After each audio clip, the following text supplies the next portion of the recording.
Assalamualaikum, salam sejahtera. Saya Syaf Syukri dan ini Awani Borneo. Kita saksikan antara paparan utama untuk malam ini.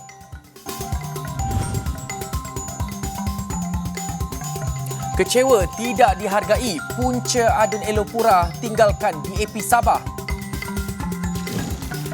Pelajar Umar Akeh kini boleh buat sesi PDPR, sudah ada internet. Juga Persatuan Perikanan Sandakan kecewa pelaksanaan SST ekspor.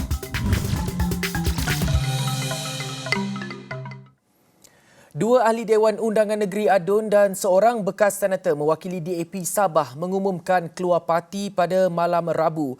Mereka adalah Adun Elopura, Kelvin Chong Ket Kyun, Adun Sri Tanjung Justin Wong Yung Bin dan bekas senator Adrian Lasimbang. Dalam satu kenyataan bersama, mereka berkata tindakan itu antara lain disebabkan kegagalan DAP Sabah melaksanakan perjuangan membela nasib rakyat negeri itu. Katanya mereka sertai politik untuk Sabah yang lebih baik dari segi autonomi, infrastruktur dan masyarakat yang inklusif mengatasi bangsa dan agama.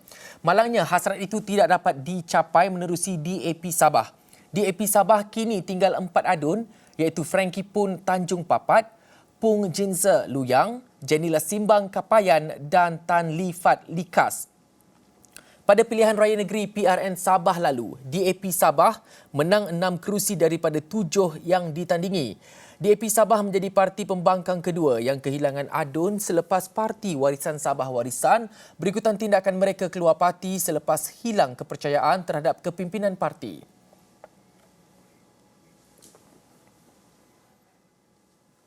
Pernah dibuang 3 kali daripada jawatan kuasa DAP Sabah selain hampir tidak diberikan watikah lantikan sebagai calon pilihan raya. Semua perkara itu antara sebab Adun Elopura, Kelvin Chong Ket Kyun meninggalkan DAP Sabah. Walaupun berat hati tetapi tegasnya dia tiada pilihan lain. Pengumuman ini saya bukan pertama kali yang ada hati mau keluar lah. Betul-betul saya tak ada minat mau keluar parti ini. Parti ini yang saya fight sudah dari 2012 sampai hari ini. 10 tahun saya di dalam ini parti. Saya tak ada buang parti ini. Tapi sampai ini state election last year bulan 11 saya sudah kalah. Pun tak apa, saya masih kerja kuat. Tengok saya punya Facebook, saya punya itu aktiviti atau program, saya masih kuat kerja. Saya masih guna lampang DAP juga. Tapi masalahnya sampai 3 bulan ini, 11 sampai bulan 1 sekarang ini. Tak ada satu state punya itu new naik up ke apakah yang bilang mau tahan ke apa yang tarik balik ke apa yang bilang mau suruh saya masih tolong parti ini. Tak ada orang kos saya. Itu yang saya betul-betul fed up sudah.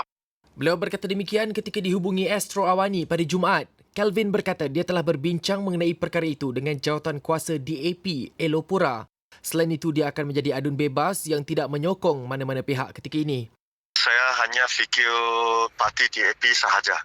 Saya pun tak ada fikir yang lain-lain punya parti. Saya pun tak ada fikir lain-lain punya platform boleh saya step in.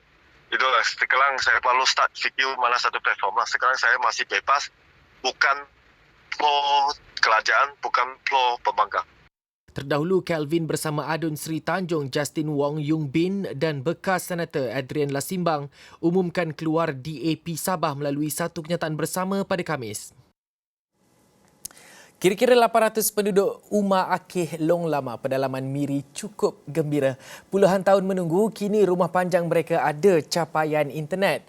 Perkhidmatan capaian jalur lebar melalui satelit Wi-Fi dipasang di rumah panjang itu dan mula beroperasi secara percuma awal bulan ini.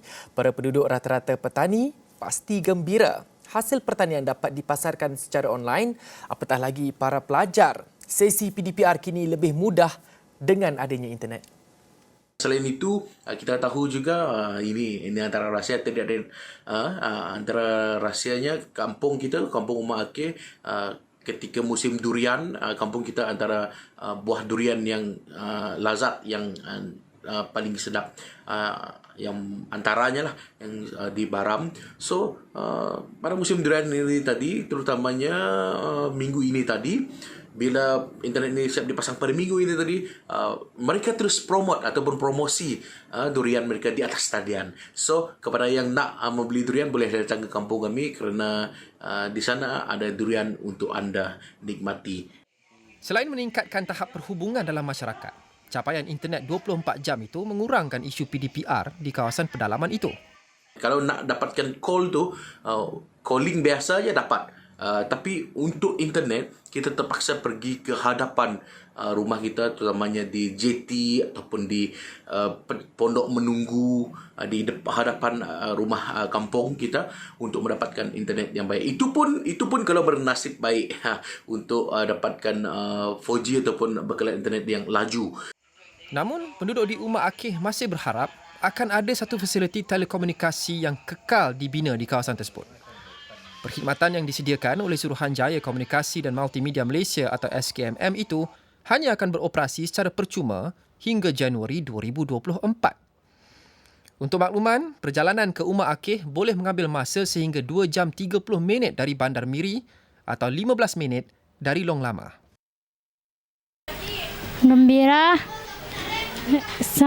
Gembira lah sebab aku rasa aku sama dengan pelajar di kerajaan. Walaupun ini hanya dinamakan sekolah alternatif, tapi aku bangga dapat sekolah alternatif ini dari beberapa tahun yang lalu. Belajar subjek sejarah, falsafah, matematik, kesehatan dan keselamatan. Harapanku yang orang di komuniti kami di Bangau-Bangau tu, aku harap dorang dapat dokumen, dan aku harap sekolah alternatif ni macam yang dicakap Cikgu Ukin, walaupun dia tiada, dia mau sekolah alternatif ni terus berjalan dengan lancar. Kami belajar di sekolah alternatif, belajar matematik, bahasa Melayu, berkebun, dan ada juga buat craft daripada kulit. Harapan saya semoga akan datang lebih ramai lagi kanak-kanak yang tidak mendapat pendidikan yang sebaik-baiknya. Itu apa yang dikatakan Jessica Rianto dan Siti Suhaima Mustafa.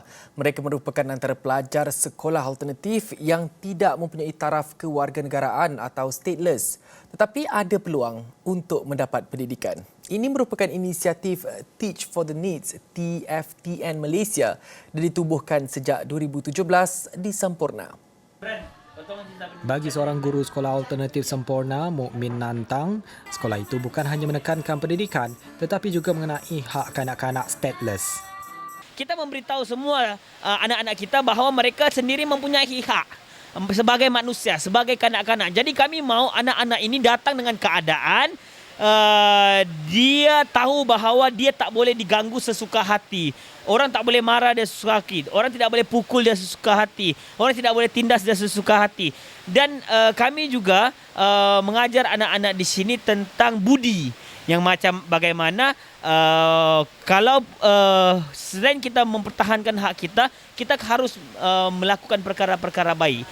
Terdapat 3 guru dan 40 pelajar tiada warga negara bersekolah di Sekolah Alternatif Semporna. Tujuan penubuhan sekolah alternatif ini adalah bagi menghapuskan jurang literasi dan numerasi terhadap anak-anak tanpa dokumen. Seterusnya, Sarawak bakal mewujudkan kompleks khas iaitu Pusat Komuniti Keperluan Khas SNCC. Inisiatif yang dijalankan merupakan platform khas untuk memudahkan golongan OKU sekaligus bakal membawa peningkatan terhadap kualiti hidup mereka. Pembangunan fasiliti bagi orang kelainan upaya OKU ini adalah salah satu agenda pembangunan Sarawak demi menjamin hak keperluan golongan itu. Dan insya-Allah Sarawak akan mempunyai a special complex ini that will address the whole chain, the first one in Malaysia, insyaAllah. All I can say is the government has agreed to it and also has agreed to the budget that we requested. So next is the implementation part, the design, the scope of work. Is we have envisaged the scope of work is the whole chain tadi. Facilities for screening, diagnosis, for education, vocational training, employment, and then residential homes, all that. Because it also look into the aspect of the talent of the OKU, the potential of the OKU dalam bidang sukan. So We hope to be able to have that facilities as well. Beliau berkata demikian pada sidang media ketika menghadiri Majlis OKU Empowerment Workshop Accessibility for Physical Disabled Community pada Jumaat. Persatuan Perikanan Tongkang Sandakan kecewa selepas cukai jualan SST terhadap hasil laut dieksport keluar dari wilayah berkenaan dilaksanakan bermula 6 Januari lalu. Ia dikuatkuasakan tanpa sebarang dialog bersama dengan mereka. Lebih mendukacitakan, mereka turut diperintah membayar cukai bermula Mei hingga Disember tahun lalu selepas ia dianggap cukai tertunggak. Sebelum tu ialah dia postpone sampai bulan 12. Tiba-tiba bulan 1 tanggal 6 dia tiba-tiba dah ada dialog, dah ada perbincangan apa-apa, terus dia cukai balik yang tahun lepas. Tahun lepas bulan 5 hingga Disember. Ini kita mesti mau tolak. Kerana kita sudah jual barang tu semua dari pembeli lagi. Jadi saya tak boleh minta balik pembeli bilang cakapnya ini dia punya harga kita mau ambil balik itu duit. Kerana kita sudah ekspor. Yang dia postpone tu dia kenakan juga lah. Ya, kenakan balik. Bukan on the date yang dia mau. Cukai tertunggak. Tertunggak dia ambil balik. Jadi ini dah berbaloi. Tak sepatutnya. Beliau berkata demikian dalam satu sidang media selepas mengadakan perhimpunan aman di Sandakan pada Khamis. Tambahnya, mereka perlu membayar cukai RM10,000 untuk satu kontena yang dieksport ke negara luar. Malah ia boleh mencecah RM100,000 jika pengeksport menghantar 20 hingga 30 kontena hasil laut ke negara luar. Ketika ini, terdapat 2 syarikat di Sandakan sudah dikenakan larangan menghantar hasil eksport kerana tidak mampu membayar cukai. Dan kini, mereka hanya ada 2 pilihan. Sama ada menaikkan harga atau mendapatkan bekalan dengan harga rendah. Kita tidak boleh menampung sudah dia punya, bukan lagi keuntungan, kerugian sudah. Kalau kamu mencas lagi 5%, itu 5% ialah sales, penjualan kita. Jadi dalam penjualan kita di sana ada markup mungkin 10%, 15%. Jadi di sana tambah lagi 5%, jumlahnya ialah 20% di dalam kuantiti yang barangan-barangan kita jual tu. Sekiranya harga jualan dinaikkan, mereka perlu bersaing dengan pengeksport dari Thailand, Indonesia dan China. Dan sekiranya perkara itu berlaku, mereka berkemungkinan kehilangan pelanggan di luar negara. Pada masa yang sama, mereka juga sukar menurunkan harga ketika membeli bekalan ikan daripada nelayan. Sebelum ini, cukai itu cuba dilaksanakan pada Mei tahun lepas. Namun ia ditangguhkan selepas menerima bantahan daripada pengeksport hasil laut dan nelayan. Seterusnya, selepas 14 tahun ditubuhkan, penantian Persatuan Sukarela Kampung Baku Indah memiliki jentera keselamatan bagi operasi mencari dan menyelamat SAR berdepan musim bencana akan jadi kenyataan. Ia selepas persatuan itu menerima peruntukan projek kecil luar bandar MRP daripada Parlimen Santubong. RM25,000 itu adalah khas untuk kita untuk membeli sebuah bot start engine. Kerana kita dalam di kawasan kita perairan kami Baku Indah ni terletak 2 perairan. Satu perairan di Kampung Baku dan satu perairan di Kampung Tebas. Kerana kita selalu berlaku dengan SAR, selalu tak berlaku Baku dengan Tebas. Itulah kita kedudukan kita di tengah-tengah. Apabila yang berlaku bukan kita sekitar dari Baku saja. Dan banyak kampung di situ. Macam ya perlu nak kita respon kita awal lah kita sebelum kita bomba ya datang. Apa-apa berlaku lah. Tambahnya, setiap jawatan kuasa keselamatan kampung perlu aktif dan bersedia setiap masa dari segi logistik dan keanggotaan bagi melancarkan operasi SAR dalam situasi luar jangka.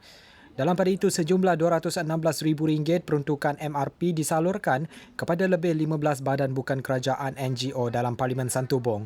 Ia bagi memastikan perancangan pembangunan di peringkat akar umbi dapat dilaksanakan dengan baik selain menyegerakan beberapa mekanisme menangani bencana.